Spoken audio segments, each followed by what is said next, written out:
तो बांदा में केन नदी में रेत माफिया काबिज है। वहां पर अवैध खनन हो रहा है, मगर स्थानीय प्रशासन आंख मूंद कर बैठा है। रेत उड़ने से और ट्रकों से किसानों के खेत बर्बाद हो रहे हैं, मगर शिकायत करने पर माफिया किसानों को अपने गुंडों से धमकाते हैं। दरअसल जो गुंडे हैं वो अपनी बंदूकों से धमकाते हैं। प्रशासन के नाक के नीचे ये सब कुछ खेल लगातार चल रहा है। बांदा में रेत माफिया का राज, केन नदी के बीचों बीच बनाया रास्ता, खतरे में केन नदी का अस्तित्व, खनिज विभाग माफिया के सामने पस्त। आए दिन लगातार बालू माफियाओं की लगातार अवैध दोहन की खबर चल रही है। हालांकि खाना पूर्ति के तौर पर खनिज विभाग लगातार जो खदानें संचालित है उन पर छोटी मोटी कार्रवाई कर पलड़ा झाड़ते हुए नजर आ रहा है। उत्तर प्रदेश सरकार जहां माफियाओं पर नकेल कसने की बात करती है कि अवैध रूप से खनन न किया जाए, जो पट्टे का निर्धारित सीमांकन है उसके तहत किया जाए। जिलाधिकारी दुर्गा नाग शक्तिपाल द्वारा लगातार टीम का निस्तारण कर कई टीमें लगाकर खनन के मामले पर राजस्व के लेकर लगातार कार्रवाई की जा रही है, लेकिन जनपद बांदा में किसी भी प्रकार का असर देखने को नहीं मिल रहा। एनजीटी के मानकों को ताक पर रखकर बांदा में खनन माफिया केन नदी से अवैध रेत खनन कर रहा है।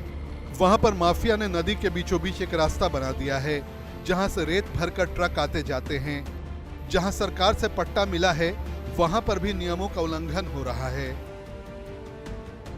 अधिकारी चुप है क्योंकि उनको महीना बंधा हुआ है कि जो है 10 लाख दो, खदान चलाओ धड़ल्ले से कितने किसानों की मौत हो चुकी है, कितने मजदूरों की मौत हो चुकी है। सरकार से और यहाँ के खनिज अधिकारी से कोई लेना देना नहीं है। जनता चाहे मरे चाहे जिए, वो जो है पैसे की आप आरोप कैसे लगा सकती है खनिज अधिकारी की मिली संलिप्तता में चल रहा है? अरे भैया ये बताओ, क्या खनिज अधिकारी सोया हुआ है क्या? जब मीडिया दिखा रही है, जब मजदूर अपनी आवाज उठा रहे, समाजी संगठन मजदूर उठा रहे, तो डीएम क्यों नहीं जांच कर रही, इसको हटा रही है? खनिज अधिकारी कौन है यहाँ? गुंडाई करने के लिए तो नहीं है। अगर आप यहाँ अधिकारी नियुक्ति हुई है तो आप किससे नियुक्ति हुई है कि अगर अवैध खनन हो रहा है तो आप रोक लगाइए और जो किसान आवाज उठा रहे हैं उनकी बातें सुनिए। खनन माफिया खनन संचालक कर रहे हैं कि हम एनजीटी का पालन कर रहे हैं। कहाँ पालन कर रहे हैं? मैं तो आज दिन पेपर में देखती हूँ, खबरों में कि कहीं नहीं दिख रहा है। पानी भी भरा है केन नदी में और जो है बालू निकल रही है, छलनी किए जा रहे हैं बुंदेलखंड की धरती को। यहाँ लाल सोना को लूटे जा रहे हैं, बुंदेलखंड वाले आवाज उठा रहे हैं, मरे जा रहे हैं किसान मजदूर, कोई सुनने वाला नहीं है।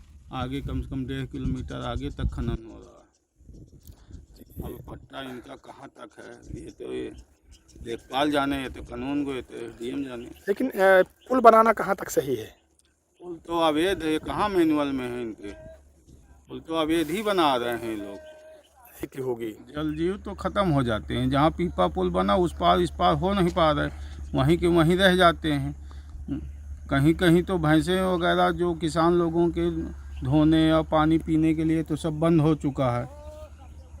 अवैध है, अब कोई कह भी नहीं सकता। माफिया है, एक तरह से गाली गलौज करते हैं इनके गुर्गे जो पाले रखे हैं। तो ये बागी नदी है, अगर इस तरह से पक्के पुल बनाए जाएंगे, पीपा का पुल भी नहीं पक्का पुल है, तो उस पर पुल धोखा रीति से बना, तो ऐसे पुल से तो नदी ही खत्म हो जाएगी। नदी तो ख़त्म ही हो जाएगी। अब क्या है, कोई सुनता भी तो नहीं। यहाँ डीएम वगैरह आके चले भी गए, आज तक कोई कार्रवाई हुई नहीं है। किसानों को हो रहा भारी नुकसान, खेतों को रौंद देते हैं ट्रक, रेत से खड़ी फसल होती है खराब, गांव वालों को हो रही दम्मे की शिकायत। खनन माफिया के रसूख के आगे खनिज विभाग भी मौना साबित हो रहा है। नियमों को ताक पर रखकर धड़ल्ले से ओवरलोडिंग और प्रतिबंधित मशीनों का इस्तेमाल नदी की धारा में करने से भी माफिया गुरेज नहीं कर रहा।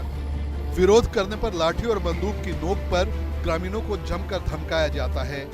आसपास के किसान खेत में रेत आने से और खेतों पर ही ट्रक के जाने से परेशान हैं। सैकड़ों की तादाद में आए ट्रकों के झुंड से धूल का गुबार उड़ता है। इससे फसलों पर तो बुरा असर पड़ ही रहा है, ग्रामीण दम्मा रोग के शिकार भी हो रहे हैं। देखिए, पूरे जिले में, बांदा जिले में खनन माफियाओं द्वारा तांडव किया जा रहा है। तमाम नदी के किनारे खेतों को, किसानों को खेतों को राउंड करके बालू निकाली जा रही है और किसानों द्वारा जब एसडीएम और डीएम के यहाँ शिकायत की जाती है, आला अधिकारियों के यहाँ शिकायत की जाती है, तो उस पर कोई सुनवाई नहीं होती है। खनन माफियाओं को प्रशासन का संरक्षण है और हमारी मांग है कि ये तुरंत लगाम लगाया जाए। जो ओवरलोड चल रहा है इस पर लगाम लगाई जाए, अवैध तरीके से खनन पर लगाम लगाई जाए। लगातार इस पर अधिकारी कार्रवाई क्यों नहीं करते? देखिए, अधिकारियों की मिली भगत है खनन माफियाओं के साथ में, और अगर जल्द इन पर लगाम नहीं लगाई गई तो बुंदेलखंड किसान माफिया के सामने प्रशासन लाचार। जनपद बांदा के जिलाधिकारी दुर्गा शक्ति नागपाल की तरफ से गठित टीम लगातार खदानों पर छोटी मोटी कार्रवाई करके सरकार को गुमराह करने का काम कर रही है। बीजेपी नेताओं का मानना है कि सब कुछ नियम के मुताबिक हो रहा है। और इस रिपोर्ट के साथ इस बुलेटिन में इतना ही। खबरों का सिलसिला आगे भी जारी रहेगा। हमें दीजिए इजाजत। नमस्कार।